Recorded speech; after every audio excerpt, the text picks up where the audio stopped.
हाँ जी, तो शुरू करते हैं। Introduction to security markets. ये बात समझना यार, ये चैप्टर बहुत ज़्यादा हैवी वेट नहीं है, ठीक है। It is not something which is बहुत ज़्यादा कोई ऐसा कि 10-20 नंबर का हो। 420 क्वेश्चंस आपके पास आएंगे, उसमें से 4% है, तो मैं सेफली बोल सकता हूँ कि 4 to 5 क्वेश्चंस आपको एग्जाम में इसमें टेस्ट किया जाएगा, ठीक है। लेकिन क्या मेरा ऑब्जेक्टिव सिर्फ एग्जाम तक रहना चाहिए, या दिस इज माय अपॉर्चुनिटी कि मैं समझूं पहली बार ढंग से कि हाँ भाई मार्केट क्या होता है, वो कैसे स्ट्रक्चर होता है, कैसे फंक्शनिंग करता है एंड व्हाट नॉट, ठीक है। तो मेरा ऑब्जेक्टिव तो यही है कि मैं जितना हो सकेगा उतना प्रैक्टिकली आपको लेके जाऊंगा। इस चैप्टर के 70% एरिया हम प्रैक्टिकली कवर करेंगे, और 30% कुछ ऐसी चीज़ें हैं जो टर्मिनोलॉजीज हैं बहुत ज़्यादा, तो उसको हम डायरेक्टली नोट से कवर करेंगे, ठीक है। चलो, तो फटाफट एंड अगर आप लोगों को अच्छा लगता है, मेरा टीचिंग स्टाइल अच्छा लग रहा है, आपको मज़ा आ रहा है, यू फील दैट आप यू नो आपको कुछ वैल्यू एडिशन मिल रहा है, आपको कुछ सीखने को मिल रहा है आफ्टर दिस पर्टिकुलर सेशन, तो प्लीज़ आप नीचे मेरे को कमेंट में लिख के बताओ, मेरे को थोड़ा इंकरेजमेंट मिलता है। एंड वीडियो को लाइक भी करना। चलो, ठीक है। हाँ जी, तो सिक्योरिटीज प्लस मार्केट, इसको थोड़ा ज़रा समझना अच्छे से। सिक्योरिटी और मार्केट को मैंने अलग अलग ब्रेक किया है। ये स्टॉक मार्केट की बात नहीं कर रहा हूं मैं, I am not limited myself और limiting myself only towards stock market. मैं सिक्योरिटीज मार्केट की बात कर रहा हूं, बहुत ऊंची चीज़ है स्टॉक मार्केट से। सिक्योरिटी का मतलब क्या होता है, जैसे मैं अगर बोलूं, देखो सिक्योरिटी, एक तो सिक्योरिटी होती है रक्षा देना, ठीक है, रक्षा करना किसी की, हम उस सिक्योरिटी की बात नहीं, फाइनेंशियल वर्ल्ड में सिक्योरिटी की बात कर रहे हैं कि सिक्योरिटी क्या होती है, ठीक है। तो सिक्योरिटी एक फाइनेंशियल इंस्ट्रूमेंट बोला जा सकता है। एक फाइनेंशियल इंस्ट्रूमेंट मतलब ऐसा कोई चीज जिसके थ्रू आप कुछ लेन देन कर रहे हो या करोगे। क्या ये चेक एक फाइनेंशियल इंस्ट्रूमेंट होता है क्या? Absolutely yes, cheque is a financial instrument, ठीक है। ये देखना आप, वैसे ही क्या जो बॉन्ड होता है, क्या आपकी एफडी होती है, क्या वो भी एक फाइनेंशियल इंस्ट्रूमेंट होती है? बिल्कुल फाइनेंशियल इंस्ट्रूमेंट। डिबेंचर्स भी, नहीं पता है कोई बात नहीं, समझो, लेकिन अब जिनको पता है वो तो समझ ही रहे हैं। इसमें है ना कुछ चीजें हैं, जैसे first is it's a financial instrument, है ना, सबसे पहले तो ये फाइनेंशियल इंस्ट्रूमेंट है। सेकंड इज ट्रांसफरेबल है, ठीक है। ट्रांसफरेबल है मतलब एक आदमी दूसरे आदमी को ट्रांसफर कर सकता है। समझिए मेरी बात, क्या चेक एक फाइनेंशियल इंस्ट्रूमेंट है? बिल्कुल है। क्या वो ट्रांसफरेबल है? नहीं, वो ट्रांसफरेबल नहीं है।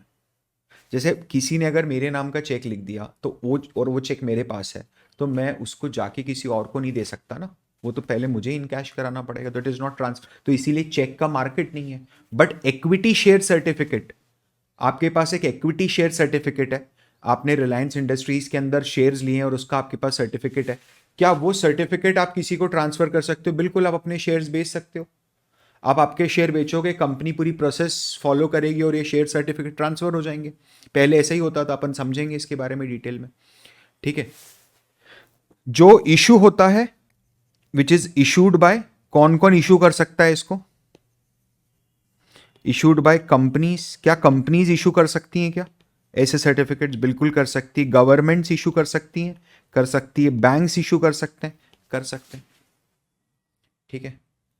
इसके एग्जाम्पल्स बताओ आप हमको कि सिक्योरिटीज का और क्या क्या एग्जाम्पल आप लेके बता सकते हो। तो देखो आप, शेयर्स, बॉन्ड्स,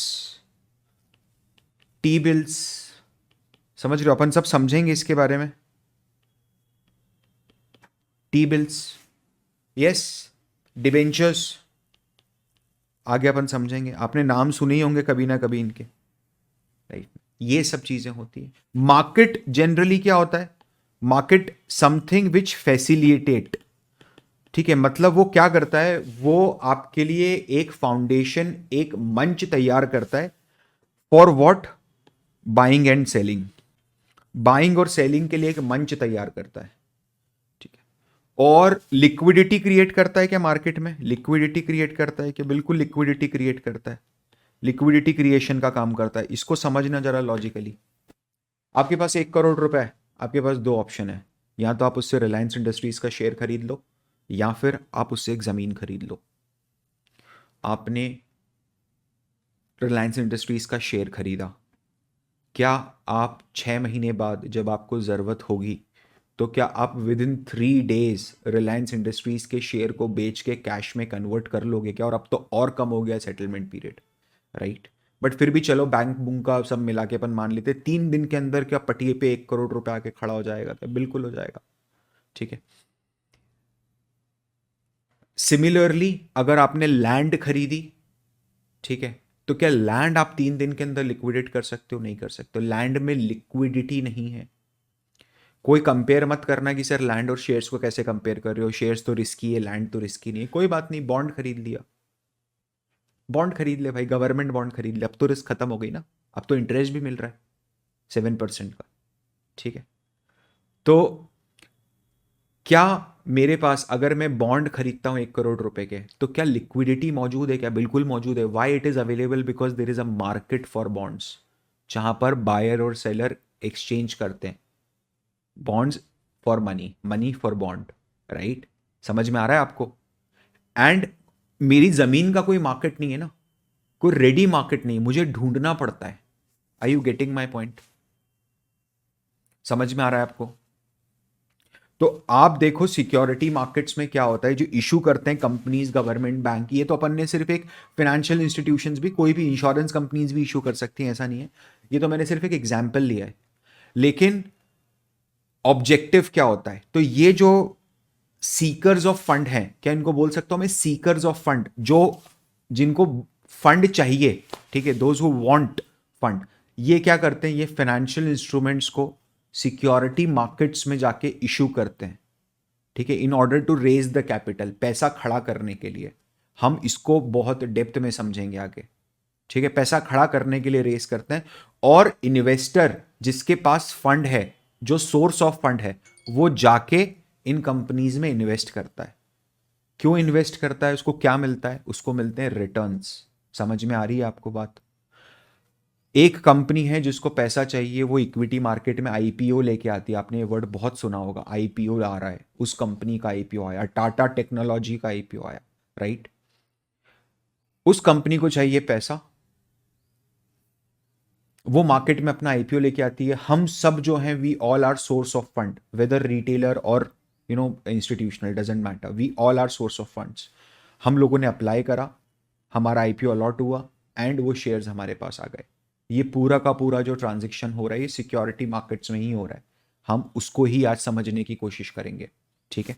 चलिए, अब देखिए आप कि सिक्योरिटी मार्केट के अंदर कौन कौन लोग रहते हैं, जैसा मैंने अभी आपको एग्जाम्पल दिया। इधर समझिए, सोर्स ऑफ फंड्स मतलब आप, मैं और आप, ये इन्वेस्टर है, ठीक है। बोरोवर्स और सीकर्स ऑफ फंड्स, ये वो है बैंक्स और कंपनीज। समझ रहे हो आप अपने नोट्स साथ में बना सकते हो, चाहो तो ऐसे ही बना, जैसा आपको करना है, और हैंडआउट्स तो मिल ही जाएंगे आपको नीचे। और इन दोनों को फैसिलिटेट कौन करते हैं? इंटरमीडिएटरीज, इंटरमीडियरीज, ठीक है। इंटरमीडियरीज इनको फैसिलिटेट करते हैं। एंड ये सिर्फ एक्सचेंज नहीं है, हम इनको बहुत डेप्थ में आज समझेंगे कि ये कौन कौन होते हैं। It's not only stock exchange. मैं वही बोल रहा हूं, आज आपको सब कुछ समझने मिलेगा कि एक ट्रांजेक्शन कैसे फ्लो होता है, स्टॉक मार्केट में कौन पार्टिसिपेंट होता है, उसका क्या मतलब होता है, ठीक है। और इस पूरे के पूरे एक्ट को रेगुलेट करती हैं कुछ रेगुलेटरी बॉडीज, जो किसका ध्यान रखती हैं? इन्वेस्टर का, ताकि कोई इसका काट ना दे, इसको कोई पप्पू ना बना दे। समझ रहे हो आप? से आरबीआई, सेबी, फेमा, बहुत सारी हैं। इनको बोल सकते हो आप कॉन्स्टिट्यूएंट्स ऑफ सिक्योरिटी मार्केट्स, की ये सब मिलके these all are stakeholders of security market. एक वर्ड आपने सुना होगा स्टेक होल्डर, मतलब पार्टिसिपेंट्स है ब्रॉडर लेवल पे, ठीक है। अब समझना आप कि यार स्टॉक मार्केट का स्ट्रक्चर कैसा होता है, ठीक है। या तो प्राइमरी मार्केट होगा या सेकेंडरी मार्केट होगा। सेकेंडरी मार्केट क्या होता है वो समझ लोगे तो शायद प्राइमरी बहुत आसानी से समझ में आ जाएगा। चिंटू के पास शेयर्स हैं रिलायंस इंडस्ट्रीज के, ठीक है। चिंटू को शेयर्स बेचने, तो चिंटू ने क्या करा? जीरोधा में जाके अपना अकाउंट ओपन कर लिया, ठीक है। और उसने अपने शेयर्स ट्रांसफर कर दिए। क्योंकि जीरोधा में उसने ट्रेडिंग अकाउंट ओपन करा है, हम वो भी समझेंगे। ठीक है, उसने अपने शेयर्स ट्रांसफर कर दिए, वो लिंक कर दिया। अब चिंटू एक्सचेंज में गया, जैसे उसका जीरोधा अकाउंट ओपन हुआ उसने जाके अपने स्टॉक्स बेच दिए, किसी और ने कहीं और वो स्टॉक खरीद लिए। चिंटू को क्या पता है कि किसने खरीदे, नहीं पता है। जब आप शेयर बेचते हो तो आपको पता होता है कौन बंदा है जिसको आप शेयर बेच रहे हो, नहीं पता होता है। जब आप शेयर खरीदते हो तो पता होता है कि आपको, एक्सचेंज में बात कर रहा हूं मैं, जब हम फोन के ऐप से खरीदते हैं तब पता होता है, हमको नहीं पता होता है, राइट। सो एनोनिमसली ये ट्रांजेक्शन्स होते हैं, ठीक है। ये जो ट्रांजेक्शन हो रहा है ना, ये सेकेंडरी मार्केट का ट्रांजेक्शन है। क्या ये share Reliance industries already issue कर चुकी है क्या पहले? मैंने भी तो किसी से खरीदा था, मेरे पास आईपीओ में होगा।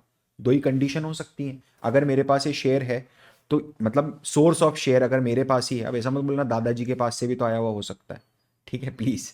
तो दो दो कंडीशन हो सकती है, या तो आईपीओ में मुझे शेयर अलॉट हुआ है, या मेरे दादाजी को अलॉट हुआ है, या फिर उन्होंने खरीदा है पहले किसी से, या मैंने खरीदा है पहले किसी से। ठीक है, समझ रहे हो आप मेरी बात? और मैं उस शेयर को बेच रहा हूं which is already listed share, liquidity भी बहुत ज्यादा है क्योंकि मार्केट अपन ने पहले ही समझा है। This is secondary market. Sir फिर प्राइमरी मार्केट क्या है? प्राइमरी मार्केट है जो अभी टाटा टेक्नोलॉजी ने करा था, कि वो पहली बार, मतलब उन्होंने फर्स्ट टाइम अपनी एक सिक्योरिटीज को इशू करके लिस्ट कराया मार्केट में, पब्लिक को ऑफर करी security for the very first time. ठीक है, दैट इज प्राइमरी मार्केट। समझ में आ रहा है आपको? पब्लिक मतलब अदर देन कंपनी प्रमोटर्स को ऑफर करी, जो कंपनी के मालिक हैं उनके अलावा किसी को भी ऑफर करी सिक्योरिटी। ठीक है, वो प्राइमरी मार्केट है। जब कंपनी डायरेक्टली, आप कंपनी से खरीद रहे हो ना कोई भी चीज, आप समझना मेरी बात, आप ऐसे समझो। क्या ये समझ में आया? जब डायरेक्टली आप कंपनी से खरीद रहे हो, शेयर खरीद रहे हो, बॉन्ड खरीद रहे हो, कुछ भी खरीद रहे हो, कोई भी खरीद रहा है, कंपनी से डायरेक्टली खरीद रहा है, मालिक से नहीं, समझिए, कंपनी से खरीद रहा है, तो वो प्राइमरी मार्केट है। ठीक है।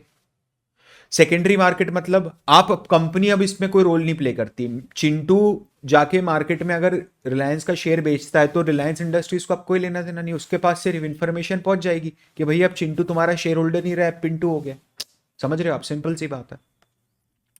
आप देखो प्राइमरी मार्केट के अंदर क्या क्या चीजें होती हैं। इनिशियल पब्लिक ऑफर, आपने सुना होगा कई बार आईपीओ। ठीक है, कि इस कंपनी का आईपीओ आ रहा है, फला कंपनी का आईपीओ आ रहा है। आप ये देखो, इंडिया शेल्टर फाइनेंस आईपीओ करके कंपनी, वो अपना कम आईपीओ लेके आ रही है, 469 से 493 रुपीज पर शेयर के बेसिस पे आईपीओ लेके आ रही है। ठीक है।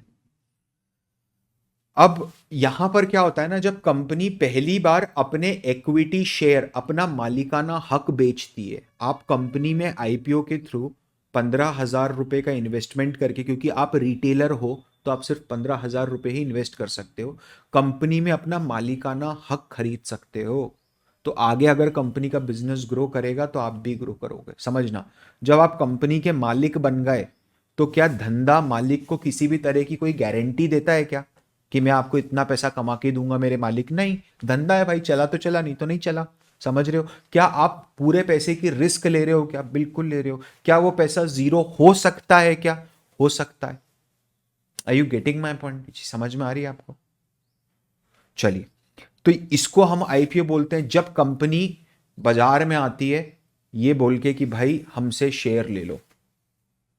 ठीक है, हमसे शेयर ले लो, हमारा मालिकाना हक खरीद लो, और हमको थोड़ा पैसा दे दो, कंपनी को पैसा चाहिए। समझिए मेरी बात, वो आईपीओ है। अब देखिए, ठीक है, फॉलो ऑन पब्लिक ऑफर क्या होता है? फॉलो ऑन पब्लिक ऑफर का मतलब ये होता है कि कोई कंपनी जो एक बार पैसा उठा चुकी है मार्केट से, समझना, जैसे रिलायंस इंडस्ट्रीज है, 1970s के अंदर वो लिस्ट हुआ था, 1975 में शायद, if I am not wrong, शायद ऊपर नीचे भी हो सकता है, I might be, it might be incorrect.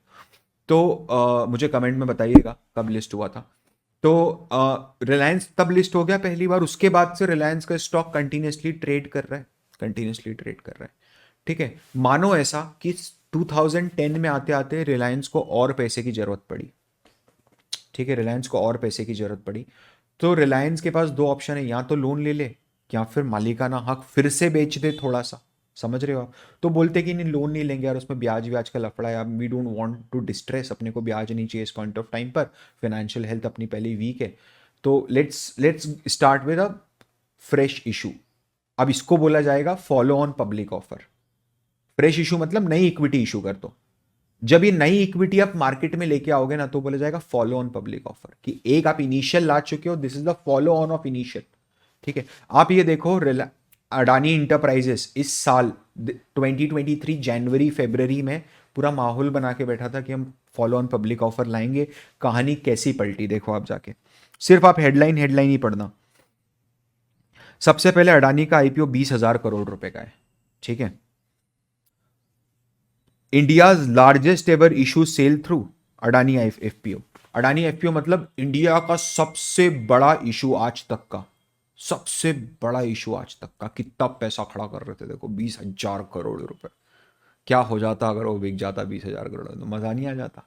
ठीक है, उन लोगों को। तो क्या ये सेल थ्रू कर पाएगा? क्या लोग इसको सब्सक्राइब करेंगे? ये कब की न्यूज़ है? ये जनवरी 30 की न्यूज़ है, प्री हिंडनबर्ग के पहले की न्यूज़ है। ठीक है, 31 जनवरी, सॉरी ये पोस्ट हिंडनबर्ग ही है। 31 जनवरी 20,000 crore FPO fully subscribed on last day. Fully subscribe हो गया कॉल ऑन पब्लिक ऑफर। ठीक है, फिर कंपनी ने इसको कॉल ऑफ कर दिया, हिंडनबर्ग आने के बाद इसको कॉल ऑफ कर दिया। ठीक है, और 20,000 करोड़ रुपीस रिटर्न कर दिए इन्वेस्टर्स को। This is a definitely different story. मैंने उस पर अलग से एक वीडियो भी बनाया है अडानी पे, आप जाके चेक कर सकते हो। ठीक है, थर्ड तरीका होता है प्राइवेट प्लेसमेंट। प्राइवेट प्लेसमेंट का क्या मतलब है? प्राइवेट प्लेसमेंट का बहुत सिंपल सा मतलब है कि मैं कुछ लिमिटेड लोगों को ये शेयर्स इशू कर रहा हूं, पब्लिक के पास नहीं जा रहा हूं। कंपनीज एक्ट बोलता है 50 लोग, जो इंडिया में कंपनीज एक्ट है वो बोलता है 50 लोगों तो को आप प्राइवेट प्लेसमेंट के थ्रू इशू कर सकते हो। इसका मतलब समझना, जैसे राकेश झुनझुनवाला जी हैं, उन्होंने स्टार हेल्थ इंश्योरेंस कंपनी में तब इन्वेस्ट किया था जब वो कंपनी प्राइवेट थी। ठीक है, पब्लिक नहीं बनी थी। समझिए मेरी बात। तो उन्होंने उस प्लेसमेंट को हम प्राइवेट प्लेसमेंट बोलेंगे। लेकिन क्यों उन्होंने क्या मार्केट से उठाए? क्या शेयर नहीं उठाए ना, कंपनी के पास गए, कंपनी को बोला कि देखो मेरे को 400 करोड़ रुपए के शेयर चाहिए तुम्हारी कंपनी में, क्या तुम मालिकाना हक बेचोगे अपनी कंपनी का? टेबल पे बैठ के बात हुई, उसको बोला जाता है प्राइवेट प्लेसमेंट। इसका कंपनी के प्राइवेट या पब्लिक होने से कोई लेना देना नहीं है। तो क्या पब्लिक कंपनी का प्राइवेट प्लेसमेंट हो सकता है? बिल्कुल हो सकता है। रिलायंस इंडस्ट्रीज, अभी आबू धाबी ने फिर खरीदा ना स्टेक रिलायंस इंडस्ट्रीज में, सऊदी सऊदी इन्वेस्टमेंट अथॉरिटीज ने खरीदा स्टेक। मेटा ने खरीदा था 4% स्टेक। समझ रहे हो आप? तो वो भी प्राइवेट प्लेसमेंट था, वो भी प्राइवेट प्लेसमेंट था, क्योंकि उन्होंने मार्केट से आके नहीं खरीदा, कंपनी ने इशू करा स्टेक। ठीक है, ये देखिए NBFC stock Mufin Green hits 5% upper circuit after announcement of fund raising के अनाउंसमेंट पे 5% उछाल मारी इस स्टॉक ने। Board of directors of Mufin Green Finance has approved the fund raise via issuance of secured non convertible debentures. अपन आगे समझेंगे ये सब चीजें क्या होती है। On private placement basis, public के पास नहीं गए हम पैसा मांगने, कुछ लोगों के पास गए और उन लोगों ने हमको पैसा दे दिया और हम उनको ये डिबेंचर दे रहे हैं, not to the larger public. Right, ये गेटिंग माई पॉइंट? समझ में आ रहा है? चलिए, फिर क्या हो सकता है? Qualified institutional placement. समझना, सेबी ने क्या करा है ना, सेबी ने अपने रेगुलेशंस में एक डेफिनेशन डाल दी है कि भाई क्वालिफाइड इंस्टीट्यूशनल बायर्स के कौन होते हैं। उसमें नॉन इंडिविजुअल्स को उसने क्वालिफाइड इंस्टीट्यूशनल बायर्स बताया है, नॉन इंडिविजुअल्स को। ठीक है, जैसे कि म्यूचुअल फंड क्या क्वालिफाइड क्यूआईबी होता है? बिल्कुल होता है। क्या हेज फंड होता है? बिल्कुल होता है। क्या कोई इन्वेस्टमेंट फंड होता है? बिल्कुल होता है। क्या फॉरेन इन्वेस्टमेंट फंड होता है? बिल्कुल होता है। क्या इंश्योरेंस कंपनी होती है? बिल्कुल होती है। क्या बैंक्स होती हैं? बिल्कुल होती है। क्या पेंशन फंड होती हैं? बिल्कुल होती हैं। क्या एनबीएफसी हो सकती हैं? बिल्कुल हो सकती है। समझिए, क्या रेमंड इंडस्ट्री हो सकती? नहीं हो सकती। They are not QIP. Right, तो वो डेफिनेशन दी हुई है, उसके हिसाब से मतलब नॉन इंडिविजुअल इन्वेस्टर। ठीक है, आप उसके पास जाके भी पैसा मांग सकते हो। इन लोगों का कोटा भी डिसाइड होता है। जैसे देखो आप अभी लास्ट मंथ सेलो का आईपीओ आया था, सेलो वर्ल्ड का आईपीओ आया था, 38.9x बुक हुआ सो फार।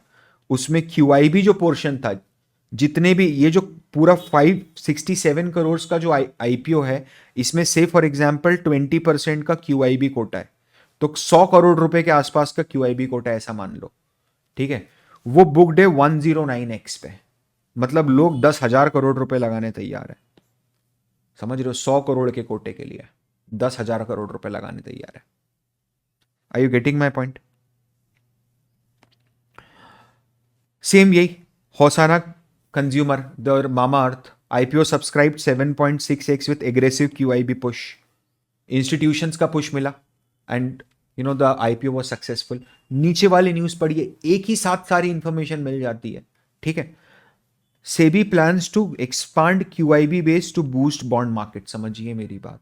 सेबी अब क्या कर रहा है पता है, looking to expand the definition of QIB to include bond से रिलेटेड जो ट्रांजेक्शन है उनको भी क्वालिफाइड इंस्टीट्यूशनल बायर की कैटेगरी में रख रहा है, समझ रहे हो आप। इनका टिकट साइज बड़ा हो जाता है ना बाबू, ये ज्यादा पैसा इन्वेस्ट कर सकते हैं। आपको अगर आईपीओ में पैसा इन्वेस्ट करना है तो आप सिर्फ 15,000 रुपए तक ही इन्वेस्ट कर सकते हो, इनकी लिमिट्स बहुत ज्यादा है। कोई एचएनआई है तो थोड़ा ज्यादा इन्वेस्ट कर सकता है, ठीक है। कोई एनआरआई है तो उसके लिए थोड़ी अलग लिमिट है, अलग अलग चीजें। आईपीओ पे डिस्कशन पूरा एक 3 घंटे का सेशन हो सकता है, ठीक है, समझिए मेरी बात। ये देखिए ये वाला टू एक्सपैंड, फिर आरबी SEBI looks to expand QIB definitions, universities urban local bodies में able to invest in debt market. अब वो डेट मार्केट में इन्वेस्ट कर सकते हैं एज अ क्यूआईबी, तो डेट मार्केट को बूस्ट मिलेगा, राइट। प्रेफरेंस इशू का क्या मतलब है, मालिकाना हक देना, लेकिन समझना, आपके पास 100 करोड़ रुपया है, आप मुकेश भाई के पास गए, बोले मुकेश भाई मेरे को आपकी कंपनी में मालिकाना हक चाहिए। मुकेश भाई ने बोला ठीक है ले लो, कितने का चाहिए, बोले 100 करोड़। तो बोले ठीक है भाई, लेकिन एक बात बता देता हूं, ये धंधा है, ठीक है, इसकी कोई गारंटी नहीं है, समझ रहे हो, ये पूरा पैसा जीरो हो सकता है। तो बोले क्या बात कर रहे हो मुकेश भाई, पूरा पैसा जीरो हो जाएगा? तो बोले हाँ, अगर कंपनी बर्बाद हो गई तो पूरा का पूरा असेट बिकेगा, जो भी कंपनी के पास है वो बिकेगा, कंपनी को जिनको देना है वो देंगे, उसके बाद जो पैसा बचेगा वो अपन सब में बटेगा बराबर बराबर। अरे यार मुकेश भाई ये तो गड़बड़ वाली बात है। और बोले चलो सालाना जो प्रॉफिट कमा रहे हो वो, तो बोले उसकी भी कोई गारंटी नहीं है। तो बोले ये तो इक्विटी शेयर है, बोले हाँ। बोले नहीं यार मेरे को इतना रिस्क नहीं लेना मेरे 100 करोड़ के साथ। वो जाने लगा, मुकेश भाई बिजनेसमैन है, दिख रहा है 100 करोड़ रुपए आ रहा है, अपने को तो कागज का टुकड़ा देना है, समझ रहे हो आप। मुकेश भाई ने रोका, बोले रुको सेठ, एक काम करते हैं, आपको हम प्रेफरेंस इक्विटी शेयर्स इशू कर देते हैं, प्रेफरेंशियल इक्विटी शेयर इशू कर देते हैं, उसको प्रेफरेंस शेयर्स भी बोला जाता है, ठीक है, वो इशू कर देते हैं। प्रेफरेंस शेयर्स इशू कर देते हैं सर, बोले तो मतलब प्रेफरेंस शेयर्स इशू कर देते हैं का मतलब कि आप हर साल जो हमारा प्रॉफिट होगा उसमें हम आपको कुछ परसेंटेज डिविडेंड फिक्स दे देंगे, भले अब प्रॉफिट कितना भी हो वो फिक्स दे देंगे। जिस साल नहीं होगा उस साल दे भी सकते नहीं भी दे सकते, वो बाद में डिसाइड करेंगे, लेकिन हर साल एक फिक्स प्रॉफिट मिलेगा। और अगर कंपनी बिकी तो जो देनदारों को देने के बाद जो पैसा बचेगा उसमें सबसे पहले आपका चुकारा करेंगे, उसके बाद हम सब भाई वापस में बांट। बोले डन, ये होता है प्रेफरेंस शेयर। ये भी क्या इशू होता है क्या, देखो इंडिया में सब होता है भाई, एवरीथिंग हैपेंस ओवर हियर। आप सिर्फ न्यूज़ पढ़ोगे ना तो आपका इतनी ज़्यादा अपस्किलिंग हो जाएगी जिसकी कोई हद नहीं। Maruti Suzuki shareholders vote in favour of issuing preference shares to parent firm Suzuki Motor. Maruti ने प्रेफरेंस शेयर इशू करे सुजुकी मोटर्स को 12,000 करोड़ रुपए के। Indian Hotels approves issuance of equity shares to new Verman on preferential basis, preferential basis, ठीक है। Preference shares, preference equity shares, ये भी मालिकाना हक ही है, इसमें भी रिस्क तो है, अगर कुछ बचा ही नहीं तो कुछ मिलेगा ही नहीं, समझ रहे हो आप। रिस्क तो है, डेट जैसी गारंटी नहीं है ना, रिस्क तो डेट में भी है, ऐसी बात नहीं है, लेकिन फिर भी।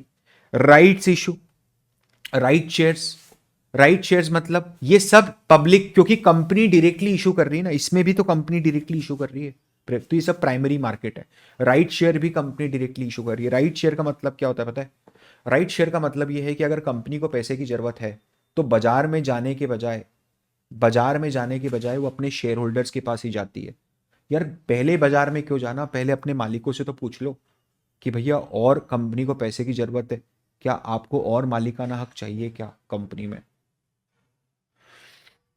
मुकेश भाई आए, अपन 100 करोड़ रुपए लगा चुके थे, याद करो। मुकेश भाई आए, मुकेश भाई ने बोला, बोले सेठ, बोले हाँ, बोले थोड़े और पैसे की ज़रूरत है, मालिकाना हक बढ़ाना है क्या।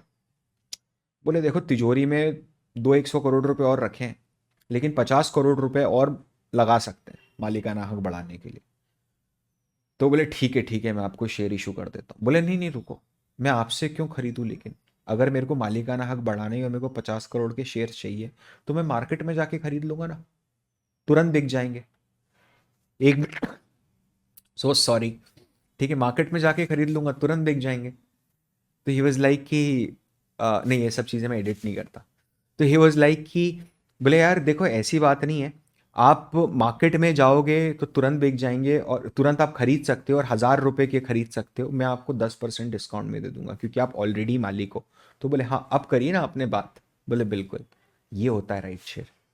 फार्म इजी जो आपकी कंपनी है उसने 3500 करोड़ रुपए रेस करे राइट इशू के थ्रू, ग्रासिम ने 4,000 करोड़ रुपए रेस करे राइट इशू के थ्रू। ये सब कंपनीज ये सब काम रेगुलर बेसिस पे करती हैं। फिनेंस में जॉब की अपॉर्चुनिटीज अनलिमिटेड हैं, ये रोज होता है, ये सब काम डेली बेसिस पे होता है, ठीक है। एवरी डे कुछ ना कुछ चलते रहता है, और ये तो वो है जिनको जिनका न्यूज में आ गया, समझ रहे हो आप, और 99% का तो न्यूज में आता भी नहीं है, गोपची गुपची सुमड़ी में हो जाता है। बोनस इशू मतलब कंपनी ने फ्री में दे दिया, कंपनी के पास पैसा इकट्ठा हो गया था, कंपनी ने बोला एक काम करो जो हमारे शेयर होल्डर हैं उनको बोनस दे दो। कंपनी ने कितने का बोनस दिया, 1 का बोनस दिया, 1 for 1, मतलब जिसके पास एक शेयर है उसको एक और शेयर फ्री। अगर ये 1:2 होता तो क्या होता, 1 for 2। जिसके पास 2 शेयर है उसको एक देंगे, जिसके पास 2 शेयर है उसको एक देंगे, ठीक है, 1 for 2। अगर ये 2 for 5 होता तो क्या होता, 2 for, क्योंकि इसमें कंफ्यूज हो जाओगे और ये टेस्टेबल है, this is a testable concept, वो पूछता है एग्जाम के अंदर ठीक है कि कितने शेयर मिलेंगे, 2 for 5। जिसके पास 5 शेयर है उसको 2 शेयर देंगे, आपके पास 50 शेयर है तो आपको 20 शेयर दे देंगे, समझ रहे हो। ये भी कंपनीज देखो आप, न्यूजेन ने, small IT cap firm, small cap IT firm ने, ठीक है।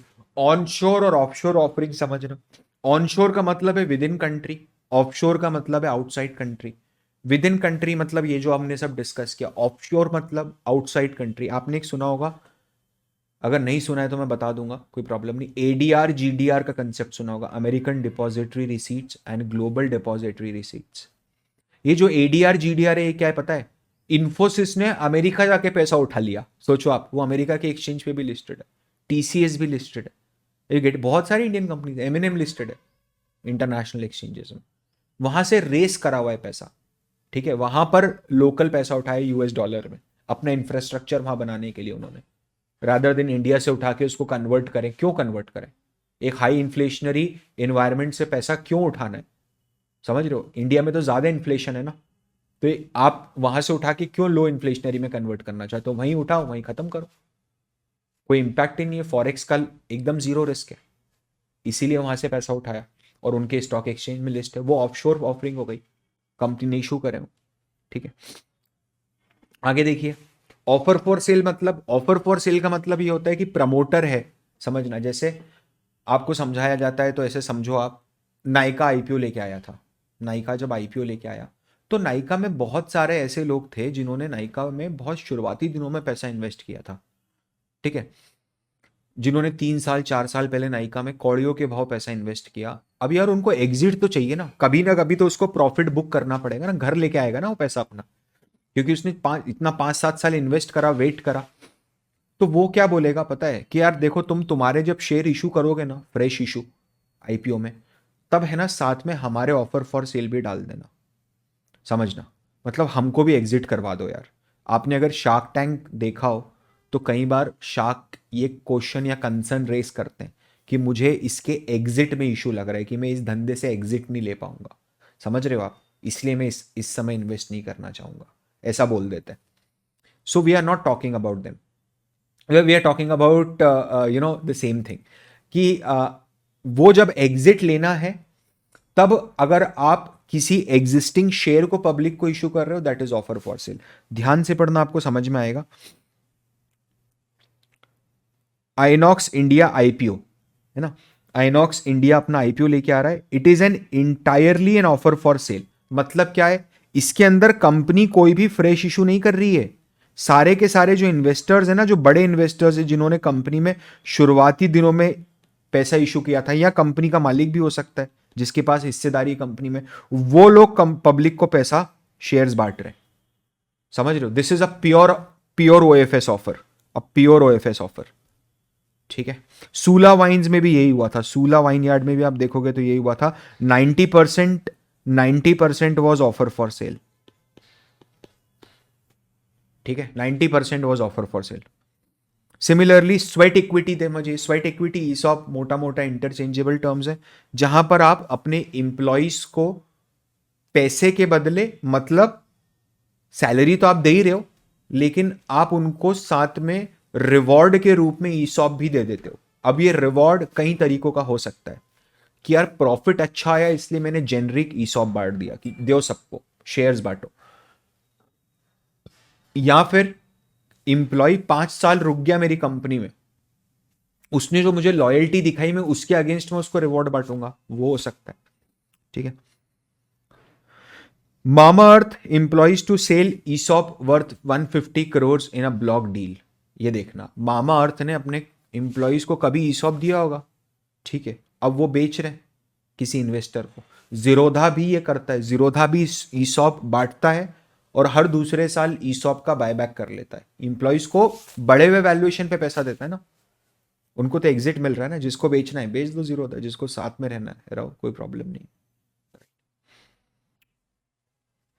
समझिए, वो प्राइमरी मार्केट हुआ अभी तक। सेकेंडरी मार्केट मतलब क्या है? सेकेंडरी मार्केट का मतलब ये कंपनी को कोई लेना देना नहीं है, दो अलग अलग लोग आपस में ट्रेड कर रहे हैं। ये दो तरीके के हो सकते हैं। जो सेकेंडरी मार्केट होते हैं आपके, दो तरीके के हो सकते हैं। Number one is over the counter market. Over the counter market का क्या मतलब है? ओटीसी भी बोला जाता है इसको, ओटीसी प्लेटफॉर्म्स आपने सुना होगा। ओटीसी प्लेटफॉर्म का मतलब यही है कि टेबल पे बैठे बात कर ली आपस में। अब इसमें क्या दोनों के हिसाब से डील बन सकती है? बिल्कुल बन सकती है। आपकी रिक्वायरमेंट क्या है, मेरी रिक्वायरमेंट क्या है, उसके हिसाब से अपन कस्टमाइज डील बना लेते हैं। कस्टमाइजेशन हो जाता है क्या? बिल्कुल हो जाता है। समझ रहे हो? अब नोट करते जाओ। कस्टमाइजेशन हो जाता है क्या? बिल्कुल हो जाता है। क्या इस डील के अंदर हम दोनों डायरेक्ट सेलिंग कर रहे हैं क्या? वी आर सेलिंग डायरेक्टली, या कोई तीसरी पार्टी है जो बीच में इन्वॉल्व है? कोई तीसरी पार्टी नहीं है।